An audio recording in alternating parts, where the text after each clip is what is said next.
Hi, I'm Matt, And I'm Ryan. and we're from ShadowStrike, and you are watching the Brutally Delicious podcast. The Brutally Delicious Podcast. The Brutally Delicious Podcast. The Brutally Delicious Podcast. The Brutally Delicious Podcast. All right, what's up, everybody? I'm Dark Macek with Brutally Delicious. I have once again run into ShadowStrike at the airport. I don't know how this keeps fucking happening, except that there's not that many flights from like JFK to Copenhagen and back. Dudes, how are you doing? You just played Epic Fest. We're feeling good. We're really tired, but we feel absolutely amazing. The response from the festival was just it was completely unreal. We're just completely taken Fantastic aback. experience for sure. So, band's first time in Europe, right? Yep. Yeah. Oh yeah, that was on all the posters. So yeah, I was there. I saw your set. I confess, I was telling you earlier, Nano War of Steel was on at the same time, and I love those guys. I've seen them a bunch, but I was like, they're also playing Mad with Power in a couple of months. I'm like, yeah, let's for sure go see ShadowStrike. And I was kind of worried turnout for you would be low, but that place was packed. It was packed. It was packed to the door. I mean, it was just like to the back of the venue. The upper balcony was full. It was nice to see when the doors opened, like a flood of people came in as we were trying to get out. It was after our sound check. Yeah, they were like, okay, we're gonna bring you around so you don't run into people. And we're like, okay, good. And then we were like just about to leave, and then the doors kicked open, and it was just like a stampede of people like rushing in, and then it hit us. We're like, oh, these people are here to see us. Like it was a very eye-opening experience for us. It was a great test to see where we are. You know, where our like the interest for us is in Europe. You know, where if there is interest for us there, and the answer is resounding yes. Europe wants ShadowStrike to play, so we want to come back. We want to come back as much as we can and perform for like all over Europe and give the European fans what they're asking for. So, are there plans? I know you just got off stage pretty much, but I have to look into the magic tea leaves and kind of sift through some things, but I really wouldn't be one to say. But there may be some plans. The interest is definitely there. The interest is there enough that there is most likely going to be some performances coming up. So we will. We hope whether in the near future or the somewhat near future, will yet to be seen. Ladies and gentlemen, thank you for your patience, all passengers. You're welcome. I guess job hazards, the airport. Sorry about this. Gives you time to think about my next question. Good.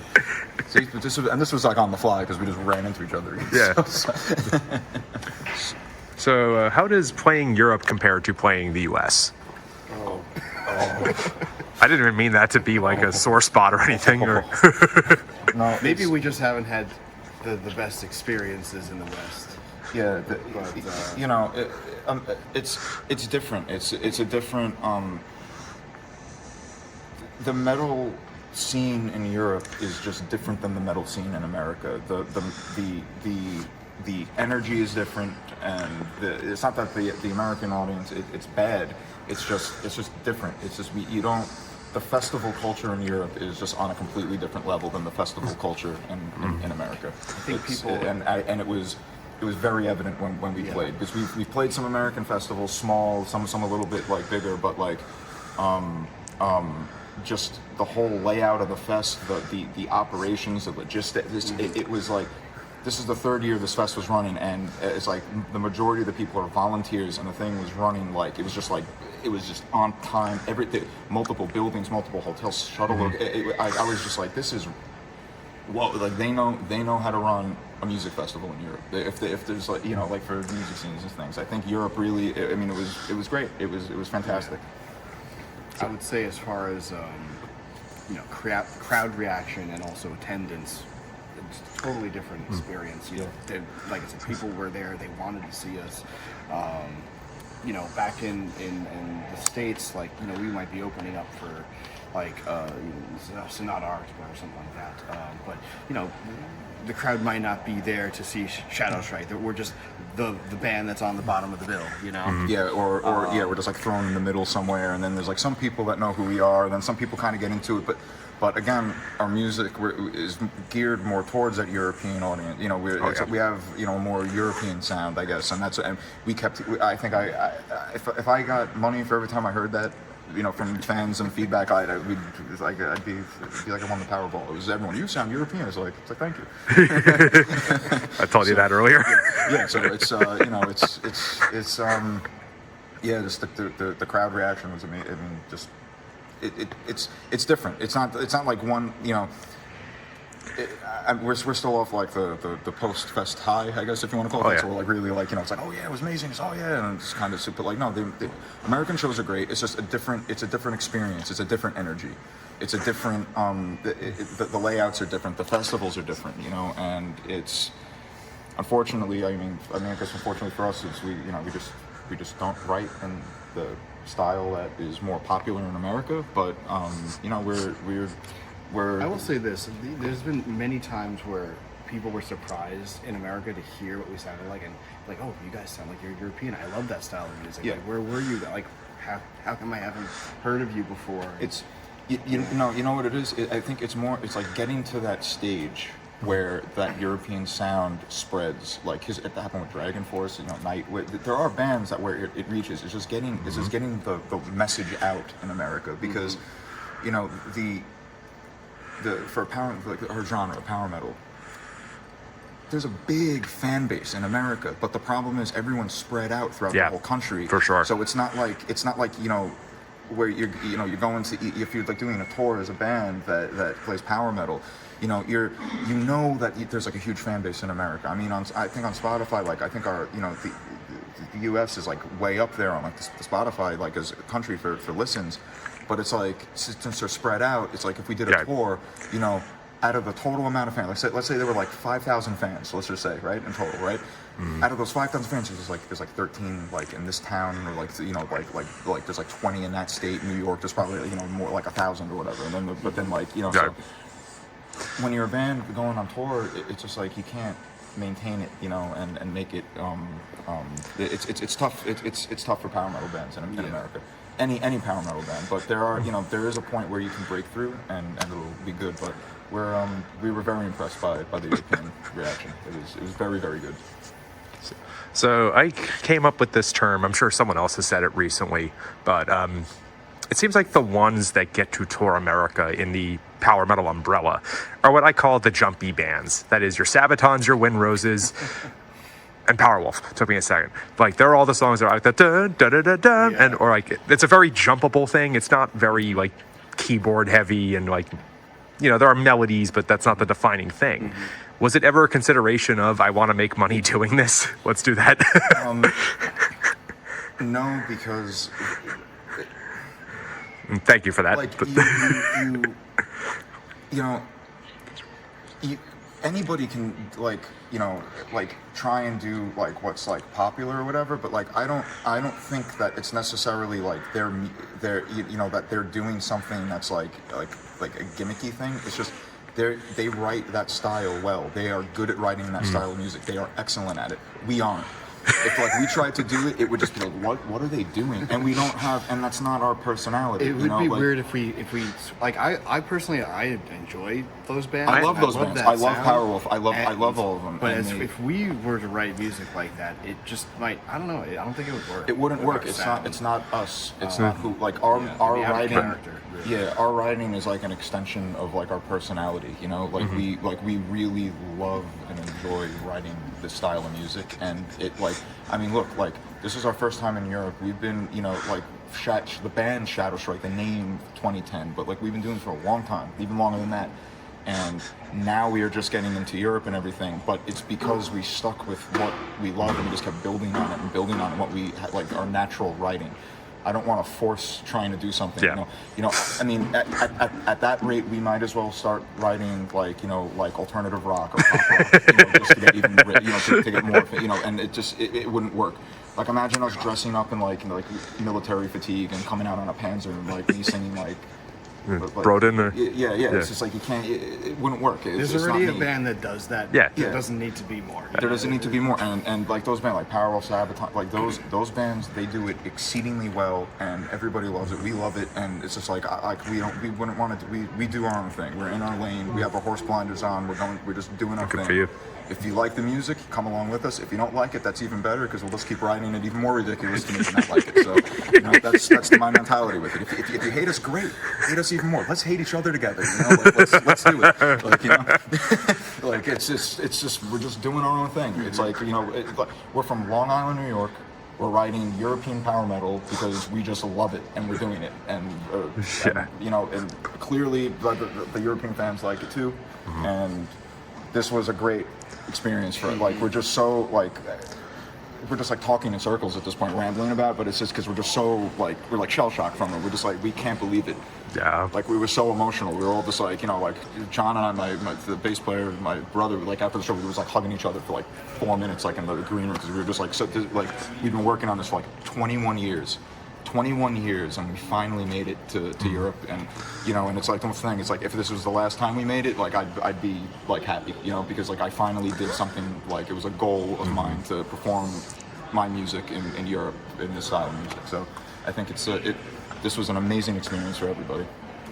Hell yeah. By the way, I wasn't suggesting you write the jumpy stuff, but I just had to ask whether there was ever a consideration. No. I wasn't saying that. No, but but the answer is, it was never considered because we don't write that style, and it's just we enjoy the we enjoy the writing and the performing, and if we're not writing and performing stuff that is natural to us, it doesn't make sense for us to do it. It becomes more of a task because you have to think about the verses go like this and this type of music, and then it's just it becomes a science and not an art at that point, and I don't want my job to be a science. I'm an artist. I'm not a scientist. So Fantastic. Before we wrap things up, did you two attend any other shows or any other stats? So I first off Stradivarius. I mean, I assume most people went to that. But, that was a life goal too. That was we spoke with some of the other fans and things like that, and people from Finland and Sweden and such, and they're like, we've seen Stradivarius so many times. I've never seen Stradivarius before, and all the years that I've been listening to that band, so being able to finally see them was just I didn't even realize it at the moment how hard it was going to hit me. That I'm seeing. It was emotional. It was for me, Ryan. I mean, I think because not everybody in ShadowStrike is a power they don't listen to power metal. Sean doesn't really listen to power metal. He loves. He just plays it really well. He gets it. Yeah, he has a couple of key bands he really likes, and funny enough, some of them are really deep dive bands like Aquaria. He's in love with Aquaria. It's just nobody really hears of Aquaria, but he's he really loves Aquaria. But he doesn't really listen. He listens to a bunch of other stuff, and I mean, I really don't listen to a lot of power metal anymore, because all my favorite bands are from that 2000s time period, and a lot of them they don't make albums anymore. So I just keep going back to my the bullpen of enjoyment that. But I think for you, me, and John especially, that and Yanni doesn't listen to Shrouded so he was just kind of this is an amazing band, but you, me, and John, it was very we were like this was waiting again, it was just as long as we wanted to play in Europe. We've all been wanting to see Stradivarius live, so it's been that was fantastic. That was amazing. I'm sorry, what's this one, Ryan? Oh no. As an American power metal fan, so I just saw Stradivarius for the first time 2 months ago because they played 70K, and then it's sort of felicitous. What's the word I'm looking for? Serendipitous that I'm like, oh, they're on Epic Fest too. I'm going to see them because they play twice on 70K 3 times in a single year. So, that was wild. And I'm trying to remember who was on the main stage right before you guys came on. I'm guessing it was. I don't think it was Windrose, but it was. It was Windrose. It was Windrose? Or Crimson Glory. Oh, actually, I think it might have been Crimson Glory. Windrose played right after us. So Windrose played Crimson after us. Okay, all right. I thought Windrose played right before us. So probably Crimson. I think it was Crimson Glory, and that's another and they're from Florida, I think. I don't know. We were not able to see them. Yeah, of course. Because of the way the festivals run, the scheduling and stuff. We couldn't see certain bands that we wanted to see, but that's the job. So of course, no. And I just remember when Crimson Glory ended, I was because I was for those unaware, There's 3 stages, but there's 2 different venues. You guys were at the Gimli, which is like 5-minute walk away. So as soon as Crimson Glory like hits the last chord, I just confess I did not stay for the selfie at the end. And by the time I'd gotten there, your room was already packed, and you hadn't even gotten on stage yet. Yeah, it so was fantastic. It was absolutely like it was just like I'm speechless. I'm without speech. Yeah, exactly. I'm without speech. It was beautiful. It was like we were just so overwhelmed, and we, like, some people, it was funny because people were coming up and they're like, oh, it looked like you were like nervous, and it was like, oh yeah, we were nervous. we were really nervous because it was just it's like I picture it's like we're like the people coming from like the farms and they're going to New York City for the first time. We're like, whoa, it's like it's this little farm town in the middle of America, and it was like that. We were just like, whoa, this is, and it was like what Ryan was saying before. It's like those people were there, they wanted to see us, and we were feeding off their energy and their enjoyment too, because it was just like they were all singing like the word. It was great. We loved it. Just, I can't even say it's just one thing. We found out afterwards that while we were sound testing, the fans were up against the door, singing along with the sound test, and we're that's awesome. Yeah. Oh yeah. Thank you for doing that. Yeah, thank you. Like for all the people that watched us, like it was just amazing. Like we really appreciate you coming out to the show and supporting us And traveling. Come see us. I talked to people. I talked to one. They said they flew in from their family came from Australia to see us on Fellowship. Like. And there was also some fans from America that came all the way to Denmark to come see us because we can't see us in America. They can't see us in America because there's no opportunity for us to really tour or anything in America. So it was a lot. It was a lot to take in, and we really want to do it again soon. Of course, we hope to be back very soon too. Yeah. Perspective. You guys are Long Island, yes? Yes. I am in Manhattan. I have, as far as I know, never had a chance to see you stateside. So yes, count me as one of them. Yeah, it's and it's only an hour away. It's literally it's a train ride away, and it's just one of those things where even some of the opportunities that do come our way, they're just not. It's not worth it. It's not worth it to do. Can I say that after playing this show, it puts it into perspective, like the type of setup that we need. Like we need a stage that's like a bigger stage that has the equipment that'll handle our sound. Yeah. And a lot of the shows that we get sometimes just aren't that. It's like a bar, and so it's not worth to they play have something. a 5-channel mixer on it, and it's just like and so it doesn't. Our music doesn't translate over the right way when we perform a lot of times in America. And the other thing is like the sound people don't understand what's going. They don't get what we're trying to accomplish with our music. Yeah. And it's like not their fault. It's just our sound it's a European sound. So Yeah, it's like it's not death metal. and when I was going through customs and when we got to Denmark and we were going through customs, when the guy he's like, why are you here? And I said like, oh, we're performing at a music festival, and he's like, what kind of music do you play? I was like, metal. He's like, oh, like what kind of metal? I was like, power metal. And the guy just like got a big smile on his face, and he went, I knew it. I looked at you guys, and I knew you were in a power metal band. And I just started crying. I'm like, welcome to Denmark. and I just like, and it was just like, and I was like, and I think the one thing we all agree on is like the entire sentiment that we had is like after we finished the last song, and everyone was clapping and cheering, we were like, this is home. This is where this is where the sound is like appreciated for us here a lot. We felt bad we didn't have an encore. Yeah, and we didn't have an encore prepared, and we were just like we weren't expecting it. We were not expecting the reaction. Like I thought maybe like I thought maybe it would be like packed for like 10 minutes of the show, just people just to kind of see what we sound like, and then like half of the people would leave and go see Nanowar of Steel, or it would be like it would just be like half full like the whole entire time, and it was packed. That's what we expect at shows in the Here. States. Yeah, so that's what we were expecting, because that's what we're used to, and just the love and everything from these fans, and it was incredible, just absolutely perfect and incredible. I wouldn't change a thing. I wouldn't change a thing that happened. It was just an amazing, unreal experience. Do you guys ever see Metal: A Headbanger's Journey? Yeah. Yes. Yeah. I think it was Norway, but like they're going through customs and they're like, they asked him like, what are you here for? And he said something to do with metal, and they're like, black metal. So your story just reminded me of that big time. That's exactly what it was. He's like, why are you here? He was like, he had like this like stern look on his face, and I'm like, I'm playing a music festival. He's like, what are you playing? I'm like, metal. What kind of metal? Power metal. He's like, I knew you were power metal. Oh, that's so cool. So it's just a different. It's appreciated different. Yeah. Not that America has the power metal fans and they love it and they're thirsty for it, but like. It's like, unless, for a band, and I'm not talking when I'm talking about like the experience in America versus Europe, I'm talking like in context of us, not other bands, like it's just in context of us, but like for us, it's only worth it if it's like in Boston or New York City, where we are, because otherwise we have to like travel really, but like we want to play like the other festivals. Like we played Mad with Power and that was great. There was a bunch of people there, they were all into it, they were into it. We want to play Mad with Power again, we want to play Prague Power, we want to play these festivals, but the opportunities just we the opportunities need to arise from, and it's just playing shows like I'm playing normal shows. It's like Boston or like New York for us really, or just sometimes Jersey. We'll have what's the New Jersey is power metal.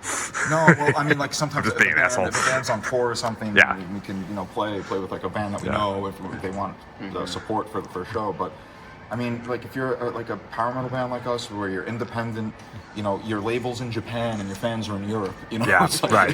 It's like, what do you do? What do you do in America? It's just like it's like you have to get those small festivals. There's the other one in Vancouver. We would love to play, and North American fans are Hyperspace. We would love to play Hyperspace. We'd love to play these festivals. It's just we need the opportunity to do it, and I think America is probably going to be like it's looking like strictly festivals for the time being, just where we are in our lives. Like Ryan just had his first child. Oh, congrats! So we're starting our lives. We have other things going on too, but it's just the opportunities need to arise. So it's just. We're not looking for clickbait like, ShadowStrike Stringer hates America or anything like that. No. I'm sorry, I didn't mean it to like be goading in any way like that. But no, I'm trying to clarify. It's our our brains perspective of like, of course, like you said, what are our based on our past experiences, what we usually what we get at. Absolutely. We're shot. Like, no, bro, it's fine. I'm probably saying the same things over and over and over again, but be a lot of editing in this one. No, we don't edit you. We edit me when I talk too much. Oh, dudes. I'm the one talking too much. Phil. Yeah, you're the artist. All right, cool. Dudes, thank you so much. It was awesome. Appreciate it. Hope to see you again soon.